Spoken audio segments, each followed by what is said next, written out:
Europe 1, Mélanie Gomez. La santé et le bien-être, c'est sur Europe 1 et nous sommes avec vous depuis 15h. Toujours à mes côtés, le docteur Jimmy Mohamed et avec nous en studio, elle arrive tout de suite, c'est Catherine Blanc. Catherine Blanc, sexologue et psychanalyste à Paris. Bonjour Catherine. Bonjour Mélanie, bonjour Jimmy.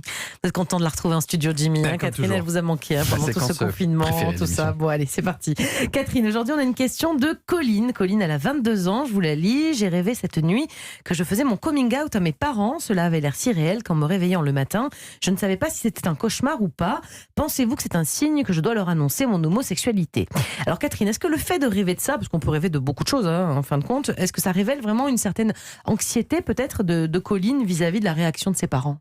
En tout cas, elle dit qu'elle ne savait pas si c'était un cauchemar ou la réalité. Elle n'a pas dit un rêve ou la réalité. Ouais. Donc je pense que de toute façon, il y a une inquiétude réelle quant à évoquer son homosexualité. Il faut quand même se rappeler que évoquer sa sexualité n'est pas chose normale avec nos parents.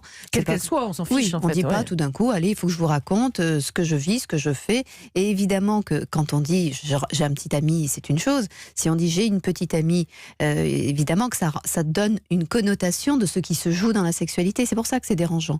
C'est que ce n'est ni le chemin parental, puisque c'est un couple hétérosexuel, et puis ça donne une idée de ce qui s'y passe. Parce que quand c'est un couple hétérosexuel, plus personne ne se pose la question, puisque grosso modo, c'est le vécu de chacun en quelque sorte. Donc il y a vraiment une inquiétude de la part de cette jeune femme de révéler, de parler de sexualité et de parler d'une sexualité dissonante par rapport à celle de ses parents. Donc son rêve n'est pas nécessairement le déclic, le déclencheur pour le faire, ni une indication qu'il faille le faire, mais c'est en tout cas le fait que ça la perturbe, puisque nuit après nuit, en tout cas cette nuit-là, elle se met à en rêver, donc c'est que ça l'habite beaucoup. Docteur Jimmy Mohamed. Et justement, le fait d'en rêver, est-ce que ça ne permet pas à son cerveau d'élaborer plusieurs stratégies, plusieurs scénarios? À quel moment vais-je leur dire? De quelle façon? Est-ce que c'est pas une façon d'anticiper quand même? Si, tout à fait. Nos rêves sont là pour essayer d'évaluer les risques, d'une façon générale, pour tout ce que nous faisons. C'est-à-dire que dès lors que nous rêvons de quelque chose, ça part évidemment de l'ordre d'une anxiété, nous cherchons une solution. C'est comme un entraînement un petit peu, c'est ça? C'est ça. C'est-à-dire qu'en fait, c'est pour ça qu'il y a des rêves que nous faisons de façon récurrente. C'est-à-dire que nous avons une angoisse, ou une angoisse fantasmatique ou réelle, enfin en tout cas qui s'appuie sur le réel, et nous cherchons à trouver une solution la plus stable possible pour nous, la moins dangereuse pour nous. Parfois d'ailleurs, la solution que nous cherchons dans nos rêves est névrotique et non pas posée sur le concret de quelque chose d'assumable facilement. Parfois ça part dans tous les sens.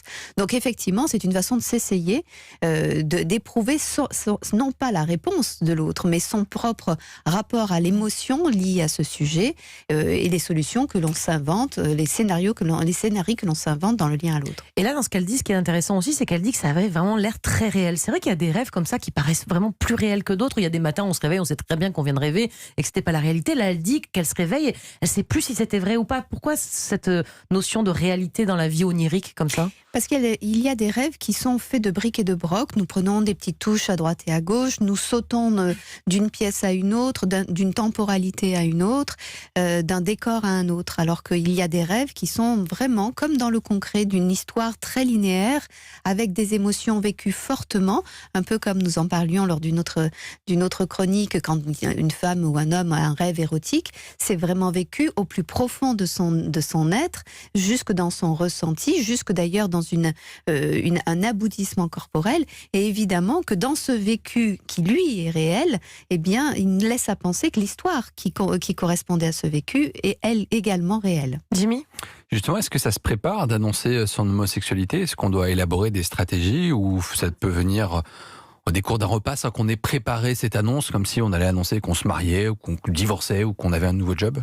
Je crois que les 3/4 des gens le préparent énormément, mais ce qui se passe dans la réalité se fait plus au détour d'une occasion qui est donnée dans la vie de tous les jours. Un peu comme quand d'ailleurs on est enfant et qu'on pose la question comment on fait des bébés, c'est en général quand l'autre est le moins disponible pour pouvoir y répondre, ce qui fait que la position de force est celui qui pose la question. Eh bien ça se passe un petit peu de la même façon, c'est-à-dire que c'est pas nécessairement un grand cérémonial, encore que ça dépende bien sûr des relations que nous entretenons les uns et les autres avec nos parents, mais en général on a essayé des tas de stratégies et à un moment donné on se lance. Et souvent on se lance en vrac, parce que quand on a l'idée que de toute façon nos parents ne vont pas accepter, que nos parents vont nous juger, en général on se lance mal pour avoir exactement le résultat que l'on attendait, c'est-à-dire négatif.